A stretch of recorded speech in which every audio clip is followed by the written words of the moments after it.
করলেও শয়তান এত খুশি হয় না যত খুশি হয় পারিবারিক জীবনে বিচ্ছিন্নতা ঘটে গেলে। এই জন্য এই বিচ্ছিন্নতা চাওয়া, তালাক চাওয়া এটাও দোষের বিষয়। কোনো মহিলা যদি রাগের কারণে তালাক চায় স্বামীর কাছে কথায় কথায়, তাহলে এরাও জান্নাতে প্রবেশ করবে না। আল্লাহ তাআলা আমাদের মা বোনদেরকে হেফাজত করুন। 14 নম্বর হচ্ছে দুনিয়ার উদ্দেশ্যে যারা ইলম অর্জন করে। অনেকে আছে কোরআন হাদিস শিখে টাকা কামাই করার জন্য, চাকরি করার জন্য, বা এটা বিক্রি করে খাবার জন্য। এই চিন্তায় যদি ইলম অর্জন করে তাহলে সে ব্যক্তিও জান্নাতে প্রবেশ করতে পারবে না। 15 নম্বর হলো যে ব্যক্তি মাথায় কালো কলপ ব্যবহার করে, চুলের মধ্যে দাড়ির মধ্যে পিওর কালো কলপ, যেখানে কোনো মেহেদির মিক্স নেই, একেবারে পিওর কালো কলপ ব্যবহার করে, এই ব্যক্তিও জান্নাতে যাবে না।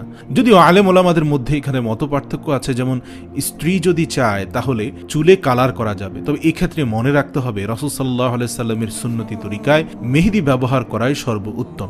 এখানে কেমিক্যালাইজড কোনো কালার ব্যবহার করা ইসলামী শরীয়ত কখনোই সমর্থন করে না। প্রিয় দর্শক, 16 নম্বর হচ্ছে রিয়াকারী ব্যক্তি। যে ব্যক্তি আমল করে, ভালো কাজ করে মানুষকে দেখানোর জন্য, বিশেষ করে আজ প্রিয় ভাইরা অর্থনৈতিক যত ইবাদত আছে এগুলোর ভেতরে উদ্দেশ্য অসাধুতা প্রচন্ড পরিমাণে থাকে। আমরা এইগুলো করি অথচ চিন্তা থাকে মানুষ আমাকে বাহবা দিবে, আমাকে দানবীর বলবে, বা সবাই জানবে যে আমি বড় ধরনের দাতা, দান সৎকা করি, সবার কাছে আমি ভালো সাজবো, সবাই সেই জন্য আমাকে সম্মান দেখাবে। এরকম মানসিকতা যদি কাজ করে এটিকে রিয়া বলা হয়।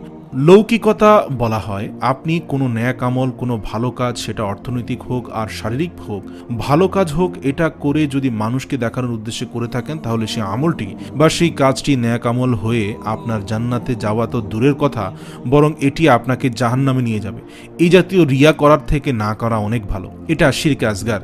রাসূল সাল্লাল্লাহু আলাইহি সাল্লাম বলেছেন, আখরি জামানায় শেষ যুগে কিয়ামতের আগে দাজ্জালের যে আতঙ্ক হবে, যে আতঙ্কে অনেক মুসলমান অমুসলমান হয়ে যাবে, ইমানদার ইমানহারা হয়ে যাবে, সে আল্লাহ দাবি করবে এবং অনেক কুদরত দেখাবে, তারা তা দেখে অনেকে ফিতনায় পড়ে যাবে। সেই সময় তোমাদের জন্য ইমানের উপর টিকে থাকা যত কঠিন হবে, সেই অবস্থায় তোমরা যতটা বিপদে পড়বে, সেটাকে আমি যতটা ভয় পাই তার চেয়ে বেশি ভয় পাই তোমাদের এই শিরকে আসগারকে। অর্থাৎ এমন একটা সময় আসবে যখন যত আমল করবে মানুষগুলো মনের মধ্যে এই আশা নিয়ে করবে যে লোকে দেখুক, আমাকে ভালো বলুক। আল্লাহকে খুশি করার জন্য কোনো আমল খুঁজে পাওয়া কঠিন হয়ে যাবে।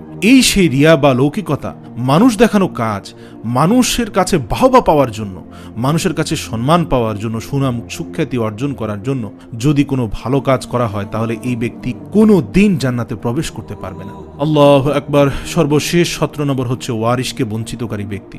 তার পরিত্যক্ত সম্পদ থেকে তার কোনো ওয়ারিশকে মাহরুম করে এই ব্যক্তি জান্নাতে যেতে পারবে না। সম্মানিত ভাইরা, কোনো ওয়ারিশ, আপনার কোনো সন্তান, সে যদি অন্যায় করে আপনাকে শরীয়ত অধিকার দেয় নাই এইটা বলে যাওয়ার যে আমি মরার পরে তাকে আমার কোনো সম্পত্তির ভাগ দেব না। অনেক বাবা মাই এই কাজটি করেন, বলে যান মৃত্যুর আগে আমি মারা যাওয়ার পরে সে আমার লাশের কাছে আসবে না, আমার জানাজা পড়তে আসবে না, সে আমার সম্পত্তিতে কোনো ভাগ পাবে না।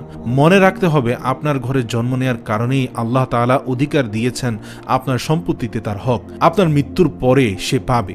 সে যদি মন্দ হয় তার হিসাব আল্লাহ নিবে, কিন্তু আপনি তাকে উত্তরাধিকারী সম্পদ থেকে বঞ্চিত করার অধিকার ইসলাম আপনাকে দেয় নাই।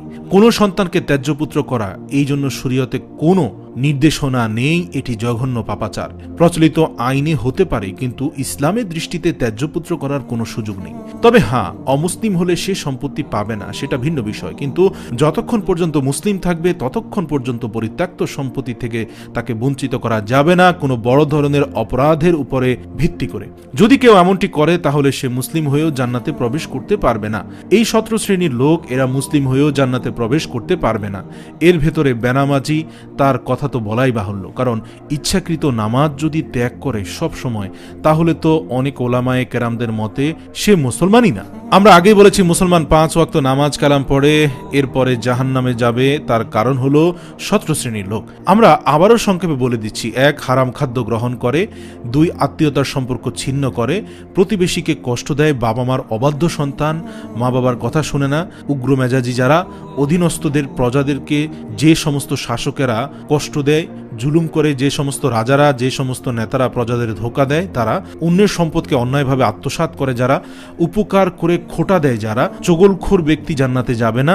অন্যকে নিজের পিতা হিসাবে নিজের বাবাকে পরিচয় না দিয়ে অন্যকে নিজের বাবা হিসাবে পরিচয় করে দেয় যে ব্যক্তি।